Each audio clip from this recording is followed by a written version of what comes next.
Hello friends, welcome to YouTube channel Sanjay Jha speaks. साथियों, मैं Sanjay Jha channel की ओर से आप सभी का अभिवादन करता हूं और सीधे विषय पर आता हूं। आज का विषय है सेमीकंडक्टर उद्योग।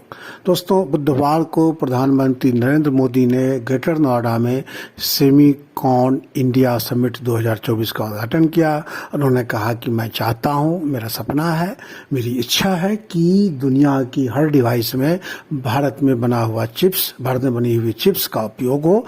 यानी हमारा सेमीकंडक्टर उद्योग जो है इतना आगे बढ़े कि और इतना सस्ता हो, इतना वो विश्वसनीय हो कि हर डिवाइस में, जो इलेक्ट्रॉनिक डिवाइस जिसमें सेमीकंडक्टर चिप्स का यूज होता है, हर डिवाइस में इसका इस्तेमाल हो। दोस्तों, इसके लिए उन्होंने कहा कि हमने 85,000 वर्कफोर्स, जिसमें इंजीनियर है, टेक्नीशियन है, मैनेजमेंट है, हमने तैयार किया है। और उन्होंने साथ में ये भी कहा कि भारत बहुत जल्दी इलेक्ट्रॉनिक कारोबार में $500 अरब का मार्केट बनेगा। मौजूदा समय में भारत का इलेक्ट्रॉनिक मार्केट $150 अरब का है। उन्होंने कहा कि इससे 60 लाख लोगों को एम्प्लॉयमेंट जनरेट होगा। लेकिन दोस्तों, सेमीकंडक्टर उद्योग का हब बनने से पहले भारत को एक बड़ा झटका तब लगा जब ताइवान की कंपनी फॉक्सकॉन ने भारत की कंपनी वेदांता के साथ $19 अरब के एक डील को कैंसिल कर दिया। इस डील के तहत गुजरात के अहमदाबाद में सेमीकंडक्टर उद्योग का लगना था। एक वहाँ पर कंपनी बननी थी, प्रोडक्शन हाउस तैयार होना था जहाँ सेमीकंडक्टर बनता, और ताइवान की उस कंपनी को, फॉक्सकॉन को, अपना उसको जो उसकी एक्सपर्टीज है, इसमें विशेषज्ञता है, वो शेयर करना था। लेकिन कंपनी ने ऐसा करने से मना कर दिया है। ये एक झटका है। हालांकि ये तात्कालिक झटका है, इसको तुरंत ही इसको ओवर पावर कर लिया जाएगा। लेकिन फिलहाल हम मान सकते हैं कि हमारे प्रधानमंत्री नरेंद्र मोदी ने जो उस दिन कहा था, उसको एक झटका लगा है। खैर, अब सवाल ये है कि क्या हमने इस क्षेत्र में बहुत देर से कदम रखा है? क्या हमने पहले इसकी उपयोगिता, इसकी जरूरत को नहीं समझा? नहीं दोस्तों, ऐसा कतई नहीं है। बल्कि आपको ये बताने के लिए ही मैंने ये वीडियो बनाया है कि आज जिस सेमीकंडक्टर के लिए हम चीन और ताइवान जैसे देश पर निर्भर हैं, आपको बता दें कि हमारा सेमीकंडक्टर का जो मैक्सिमम जो हम एक्सपोर्ट करते हैं, जो हम आयात करते हैं, वो चीन और ताइवान से करते हैं।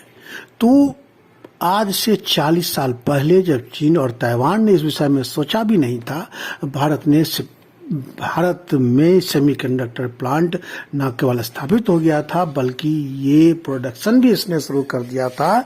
लेकिन एक रहस्यमयी आग ने भारत के सारे सपने को जलाकर राख कर दिया था।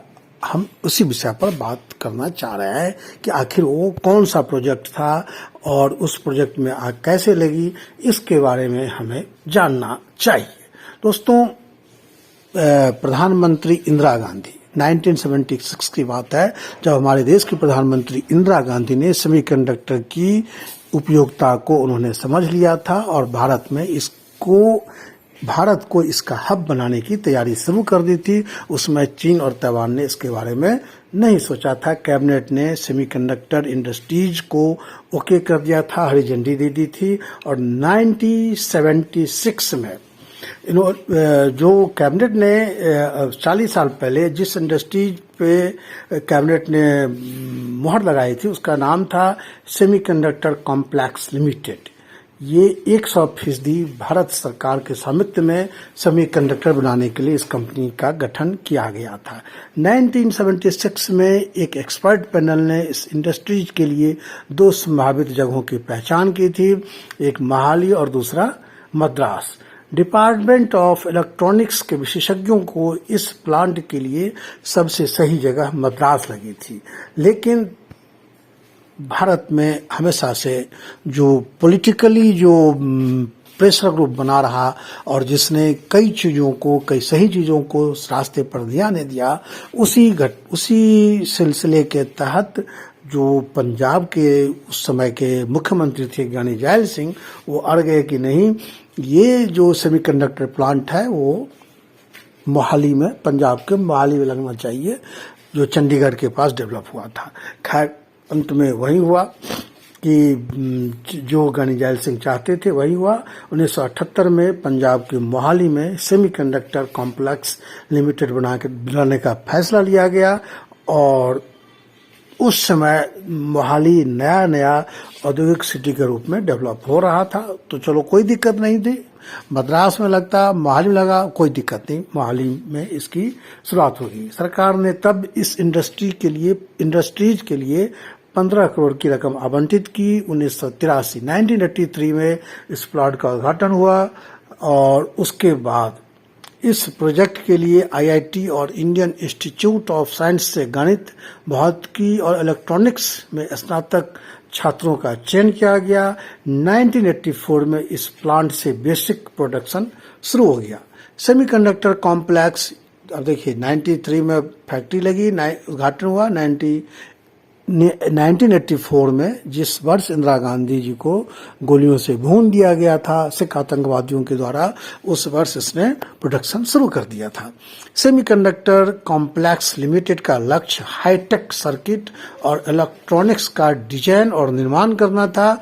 सरकार का दृष्टिकोण यह था कि ये कंपनी एक देशी भारतीय इलेक्ट्रॉनिक उद्योग की नींव बन सकती थी।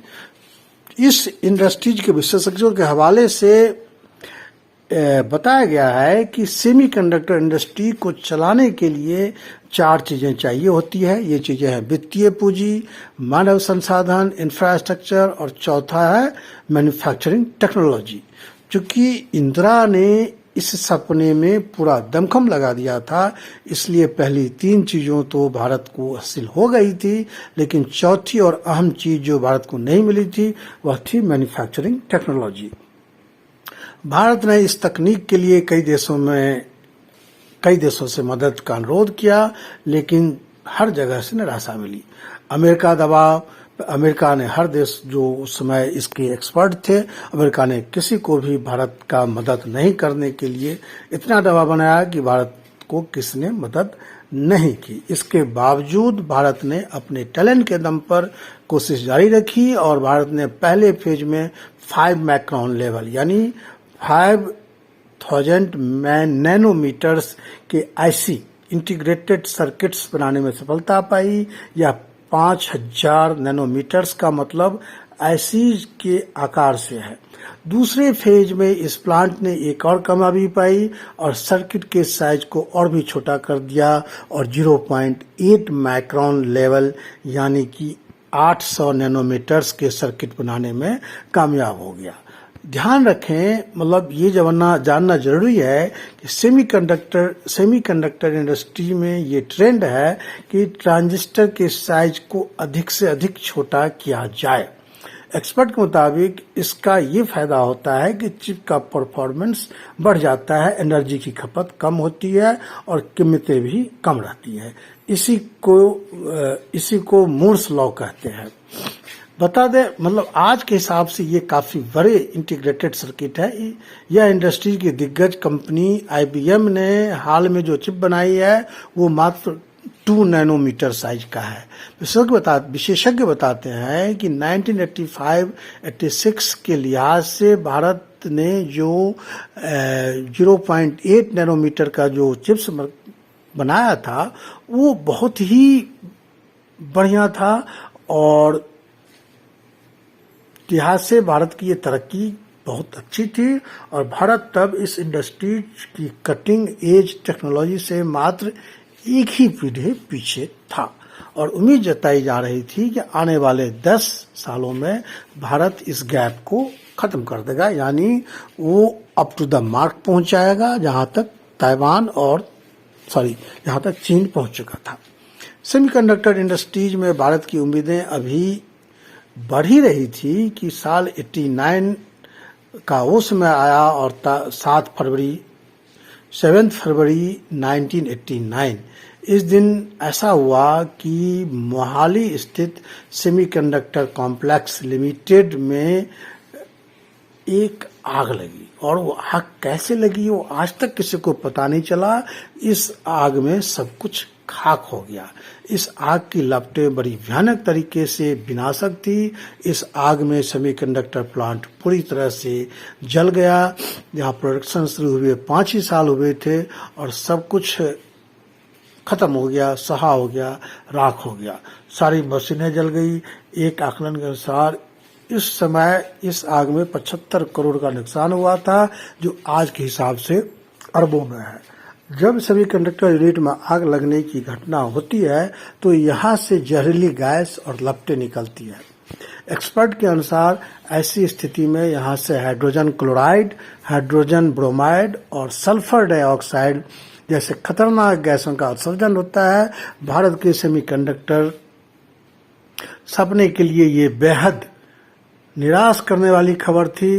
इंदिरा गांधी का हालांकि उससे पहले 1984 में निधन हो गया था, उनकी हत्या की जा चुकी थी, लेकिन उनके सपने को 1989 में बड़ा गहरा झटका लगा था जब एक रहस्यमयी आग ने सब कुछ जलाकर राख कर दिया था।